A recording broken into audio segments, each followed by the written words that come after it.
Alright guys, it is Saturday. We are headed back to PMAS today. We got some stuff going on there. We've got some testing to do. I actually want to make a few videos and see how that goes. I'm hoping for some really good results here today.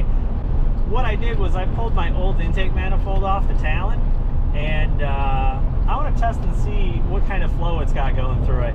Essentially, it's a really old design, and it wasn't constructed in the best possible manner. It was constructed in the best manner I could achieve back in 2004, maybe 2005. I think I made it in 2004. It's time for retirement for this manifold. But anyway, I don't know if you can see back there. Maybe you can, maybe you can't. There's a couple test apparatuses that we're going to go ahead and see if what I've designed through 3D modeling is any better or not, and we'll see what we find. So that's what we're headed to do, and then I'm also going to give Nick a hand with a few other things and see if any of my buddies are going to be up there too. So anyway, I'll be back. Mathing charts you have up here. You getting geared up? Always, man. What are we doing today? Drinking coffee. All right, Jeremy, what are we doing today? Flowing some intake manifolds. All right, we got a stock manifold here, and then we have a plethora of other manifolds. Not to put anybody down. We're just gonna see what they flow. And then I got some magic, weird, experimental stuff over here going on the Talon, hopefully. So we got to get some stuff squared away, but we're on our way there. So, and then Nick wants to record stuff. Yes. So we're gonna help kick off his channel, maybe. That would be groovy. Has it been kicked off? Yeah, we have 3 videos. Okay, well, go to the PMAS channel and watch their videos. Are they any good ones?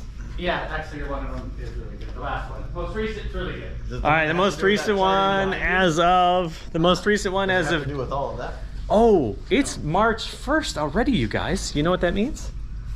It's close to winter. That's what it is. Yeah. Not close enough. Not close enough. All right. All right, boys, girls. Today we're doing the ultimate manifold test. Factory 1st gen DSM. Factory 2nd gen DSM. Old school Magnus. JM Fab. Billet. Newer Magnus, some piece of junk that I ran for 20 years now, and a new piece of junk that I might run next, obviously not in 3D print. But we got this whole lineup. We got a precision flow stand here, and yeah, we're gonna be doing a lot of testing today, so we gotta get rolling. All right, look at this. Uh-oh. What happened? You're talking. Sorry. It's fine. All right, look at this. I 3D printed this puppy. Big asshole to a DSM flange. So 3D printed it, fits right in their flow stand, which I'm shocked about. Anyway, we're getting our test setup underway. Factory 6-bolt manifold. I've got some holes to plug on this thing, and then I think we'll be close to ready to flow it. Sweet. All right, the boys are prepping the big blower here. Get some real airflow going in here. So, Nick's 250 horsepower. all the horsepowers. No, this says 150. No, that's the capacity of the blower. We overdrive it because we do special stuff. How much air are we going to be flowing on that thing? That'll flow 4,500 CFM. 4,500 CFM should be enough for what we need to do today. 9,000 kilograms an hour. We got the big boy blower on. Yeah. What do you think this one will flow? This is a first for many of us. What'll it flow? Oh, here we go. Before just restriction goes to nothing, I'm gonna say 1,400, and then it's gonna start to just Kilograms? and then, Yeah. kilograms, Yeah. and then restrictions is gonna go through the roof. And I'm recording. Andy fixed it for you? No, I just pressed buttons still. I saw a blinking light. Oh, all right. So you just do the Mustang cows on this one too? Yeah, you were going to do everything in this.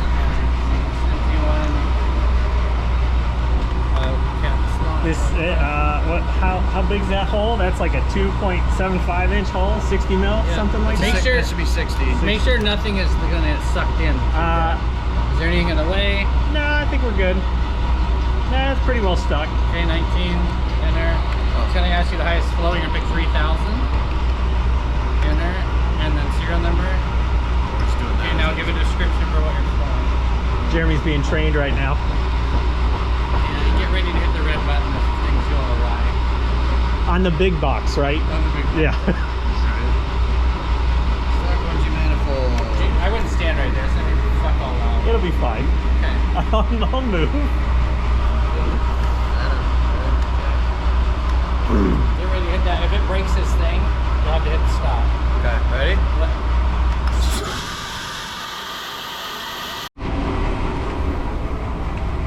Oh man, rear wheel drive manifold. What do you want me to call this, Scott? RWD, RWD 2004? 2004, yeah. So I ran low 8s on this manifold. We're gonna see how bad it flows, or how good it flows. Yeah, how good it flows. All right, watch your ears.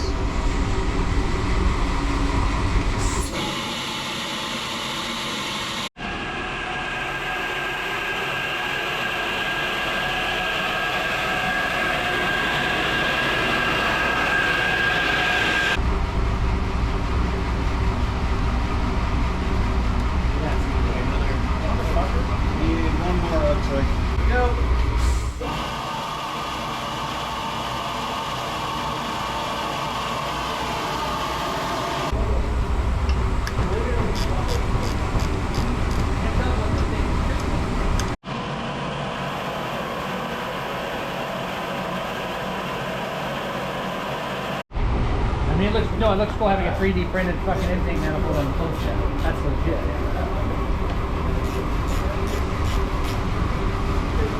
Is that split by design Yeah.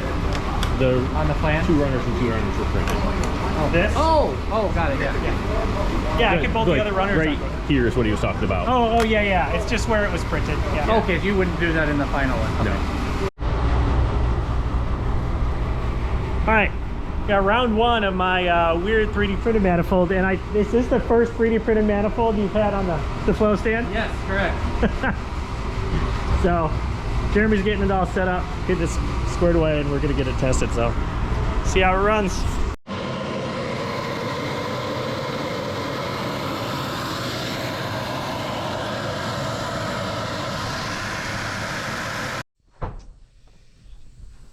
How you doing? How's your tracksuit? Good. Yeah. Trying to like fashion up this place. That's not the correct accent you should be having right now. So yeah. All right, boys, we're screwing around. We just did the flow test on this, and then went and grabbed some lunch, and now we're back. So we're not quite done with the flow testing on this. We're actually going to go individual runners and see how they flow individually, and then also see if we have any sort of cylinder balance stuff going on. So yeah, we're working through it. Do you think we'll see a real big imbalance? I don't think so. I don't think so either. I'd like to see. I'd like to see like under 5%. I'd believe that's possible. That's what I'd like to see. 5%? Yeah, under. Okay. What do you I think think? the big tail I too have would no be clue. is once you put this on your car and you can trim your stuff in your tune-up, that'll also be the difference of when your old manifold was there versus what this one's going to be. You do Well, individual cylinder trimming with your fuel stuff. yeah, but in relation to what the airflow. yeah. So I know on my current runner, I've got to add like 1 or 2% to number 4. That's pretty much it, though. All the other ones are, Is that just off of EGT? yeah, and also just it's not EGT. It's looking at the plugs. Gotcha. Okay. It's like, oh, there's pepper on the plugs. There's not pepper on the plugs. So yeah, we usually give number 4 just a little bit more, and that's about it. 2's not bad. No. And actually, we tend to pull timing. That's go for timing pull first, and then it looks good and whatever. So maybe that is just knock resistance, but it's probably fuel. Fair enough. Yeah. So So you're doing cylinder 750? number 1? Okay. yeah, we're doing one that? first, and then we're gonna go You can try 1,000. Do you want to do 1,000?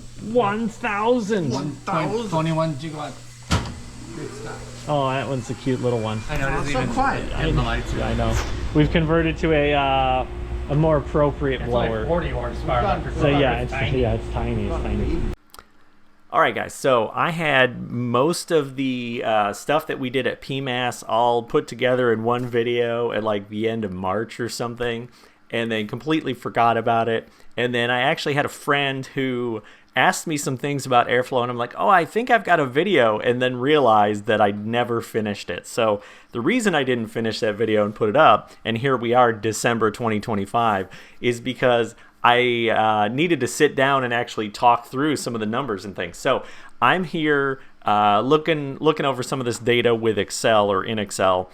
All this stuff was captured from our PMAS flow test that we did.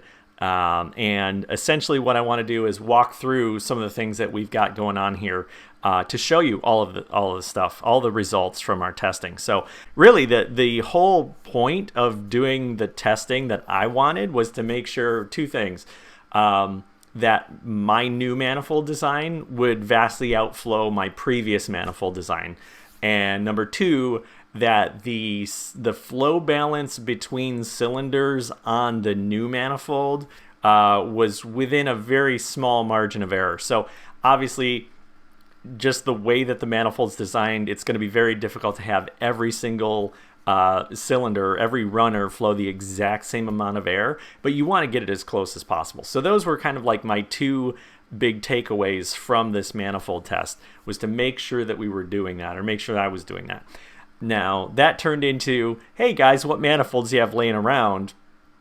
And so my friends came out in droves to like just bring out manifolds, and we decided to test a bunch of them. So that's essentially why we have these other comparisons to make. But by no means am I criticizing anybody's design. Like I said, that's not the intention of this test.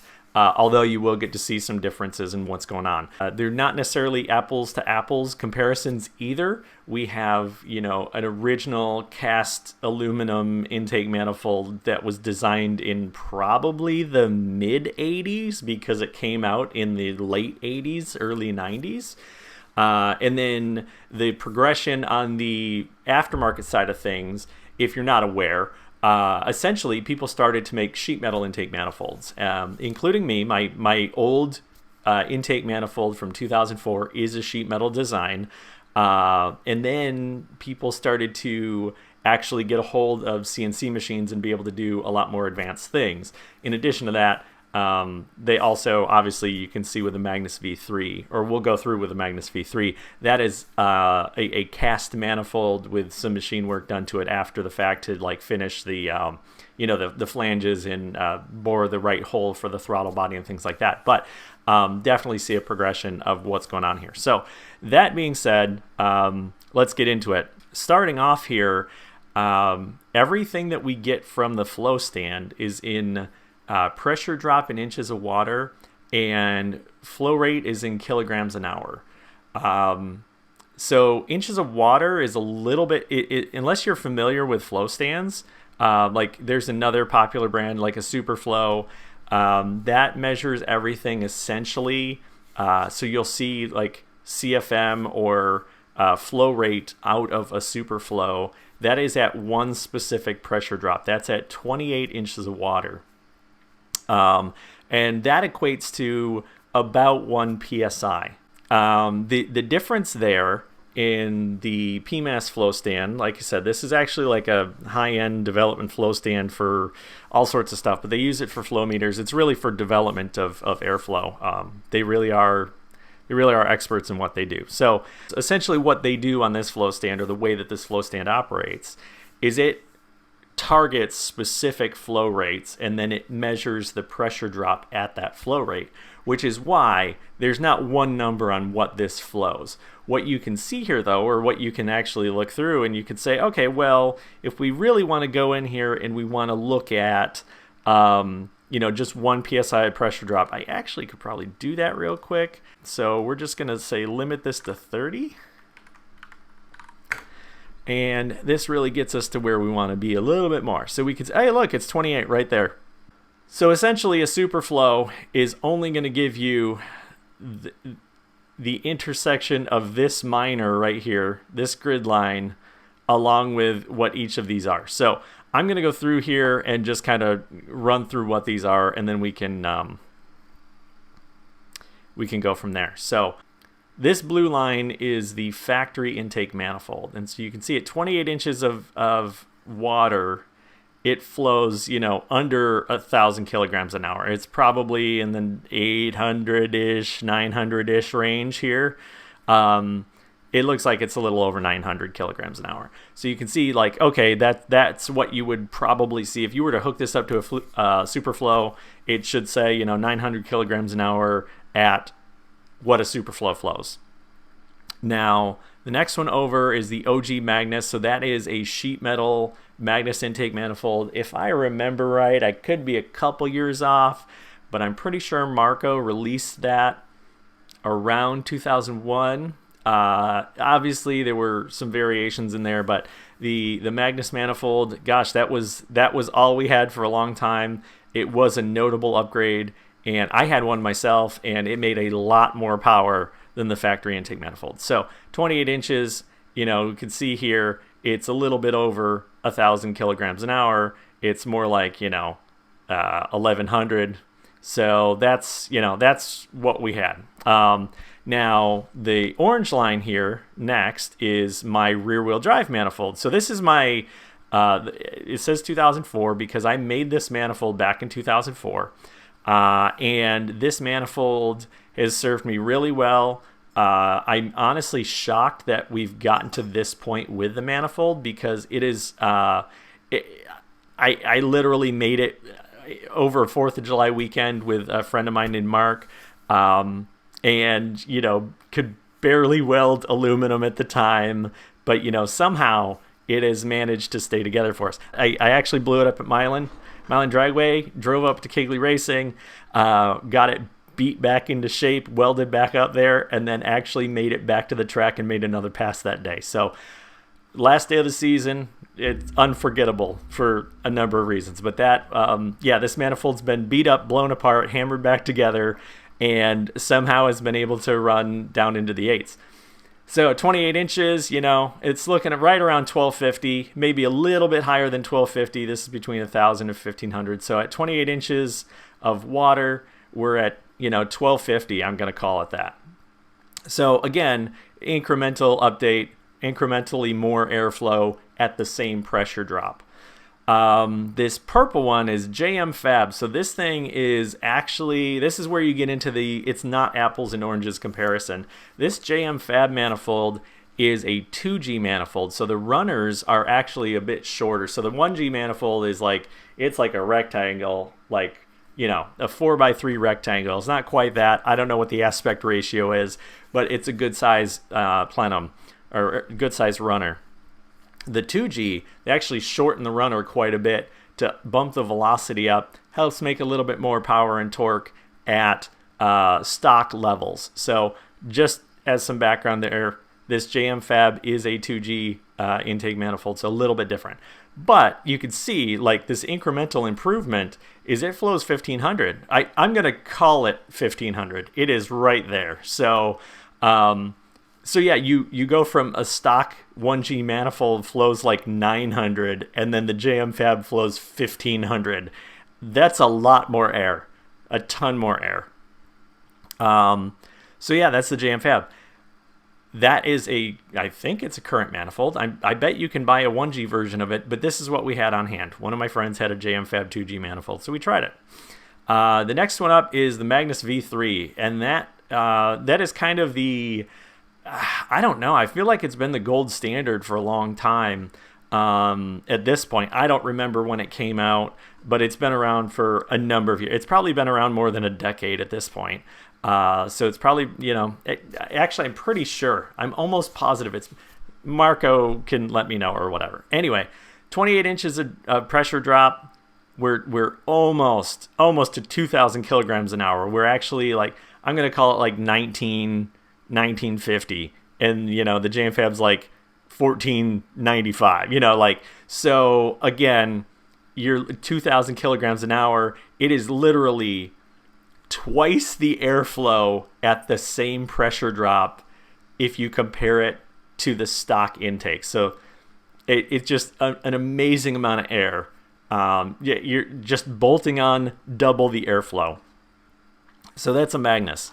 And And then up here, these green and brown are both the two variations of my manifold that I tested, or that I made. So the green was actually like a shorter runner. I was looking at that for trying to compare. Really, ideally, the shorter runner fits a little bit better in my engine bay, and so I may end up using that instead.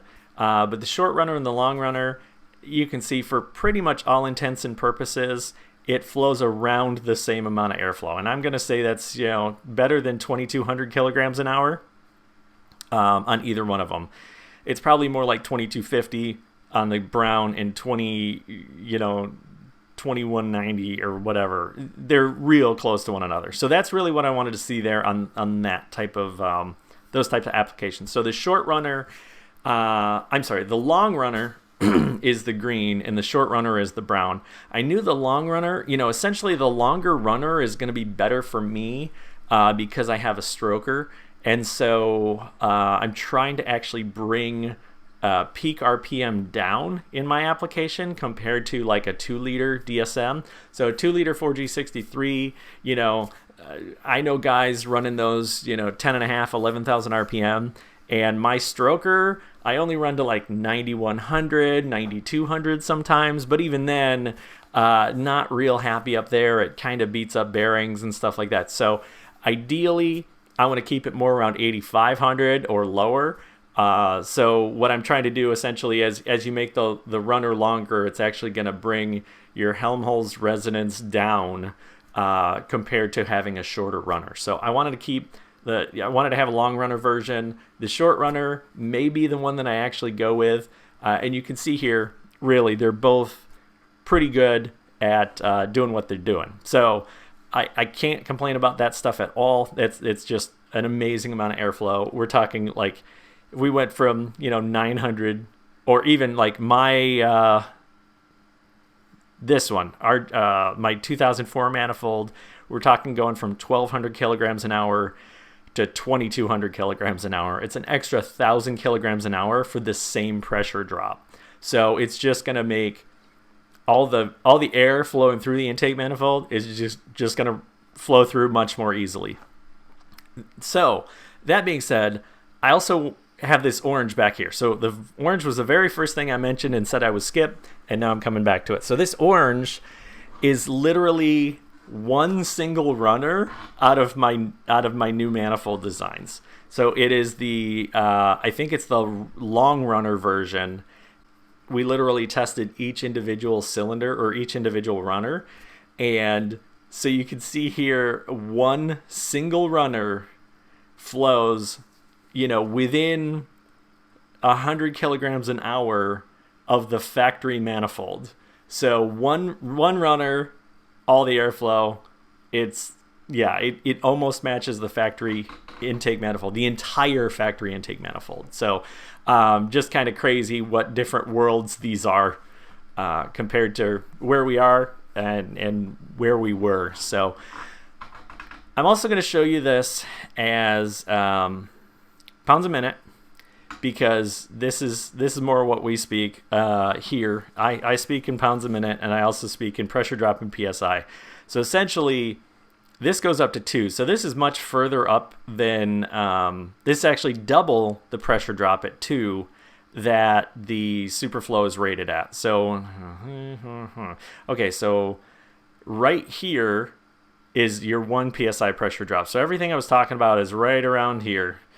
And if we go up and we can tolerate 2 PSI pressure drop, if you kind of look at all these data points, you have a little bit more pressure drop here near 2 PSI, but you can still, even if you just like choose this bar right here, and I don't know the exact value of this pressure drop. We know it's between 1.5 and 2. It's probably 1.8, 1.75 or so.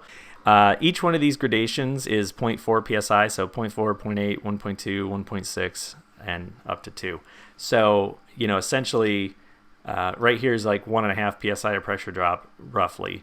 And you can see we're at a little over 40 pounds a minute, 42 pounds a minute, and this is at 50 pounds a minute.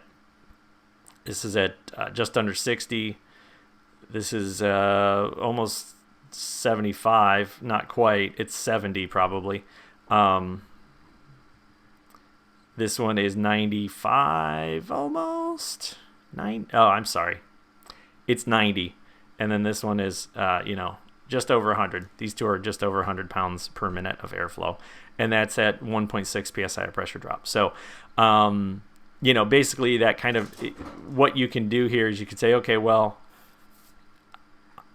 I know that my application is going to be flowing, if I'm making 1,000 horsepower right now, and I'm on the green one. Actually, I'm not. I'm on the orange one.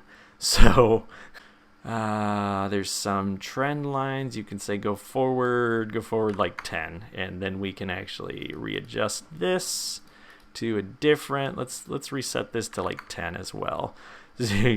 I mean, even at a 10 psi pressure drop, I'm flowing, about 70 pounds of air a minute. And that's being kind. So like when I'm actually up at like 95 or so, I'm losing a lot of airflow through my intake manifold right now. Is what that comes down to. And obviously now I've completely messed up this graph. It's amazing. Okay, so next thing I wanted to talk about was runner balance as well. So I only did this for my manifold. We switched back over to the small blower, which is why you're only seeing a 1 psi pressure drop. It moves less air. But the interesting thing about this too, really the big thing I wanted to see is what the balance is between the runners. So we went ahead and tested each individual runner, ran a flow test on each one of them, and here's the results here. So you can see these numbers are like super close. We're talking 34 pounds a minute at 1 psi pressure drop. This one, let's see if I can even like get to it.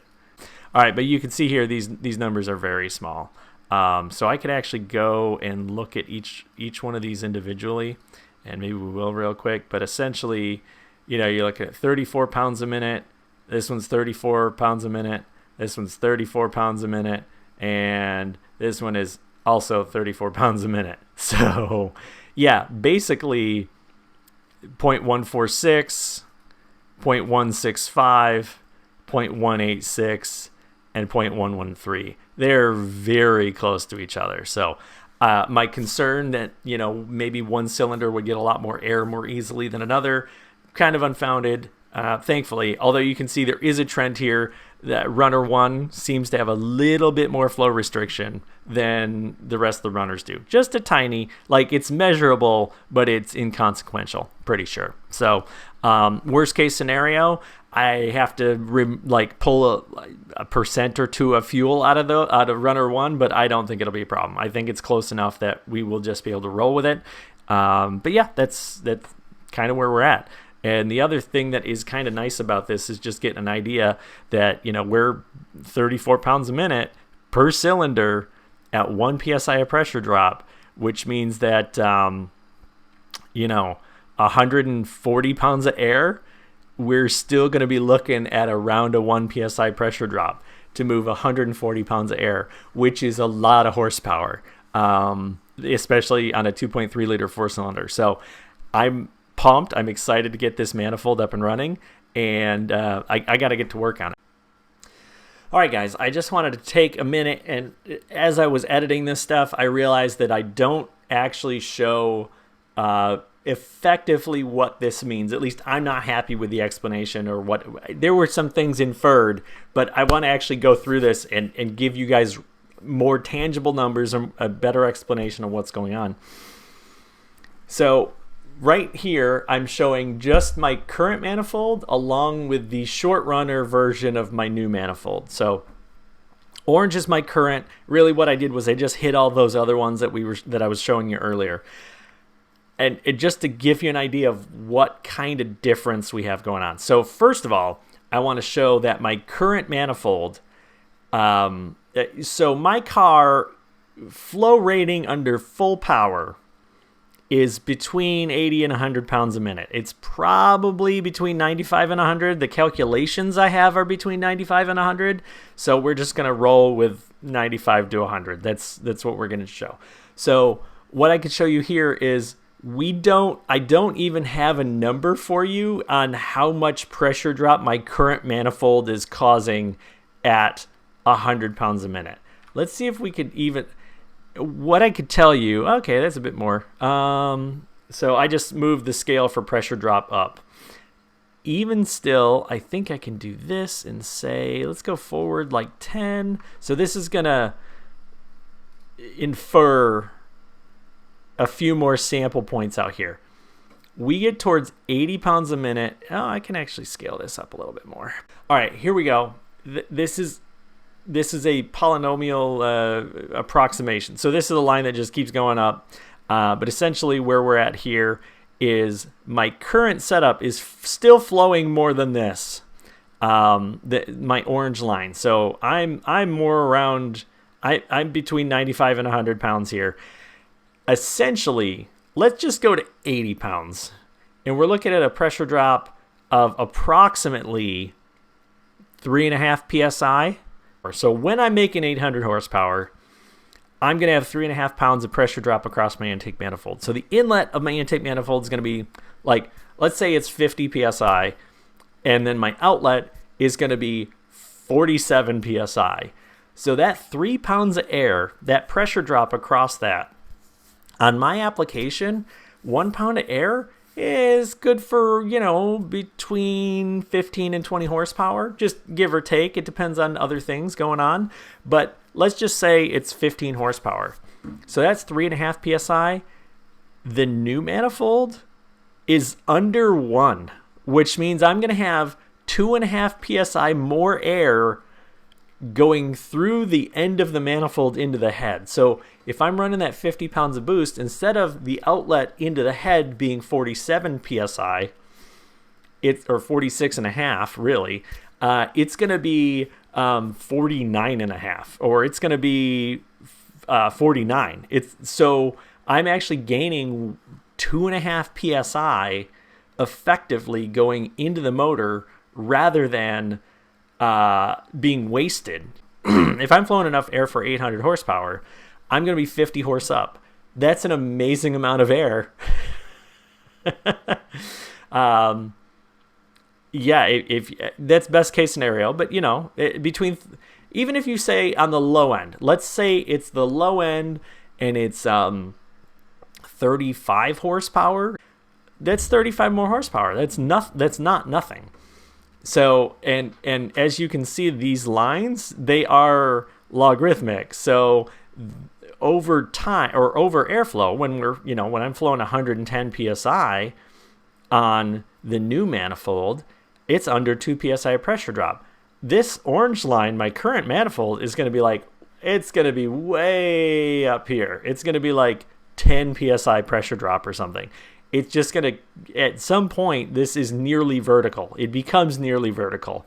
So you can flow the air through it, but your pressure drop is just going to be tremendous. So what I'm doing is I am reducing the restriction in the manifold as much as I possibly can, and I'm going to pick up like 80 horsepower.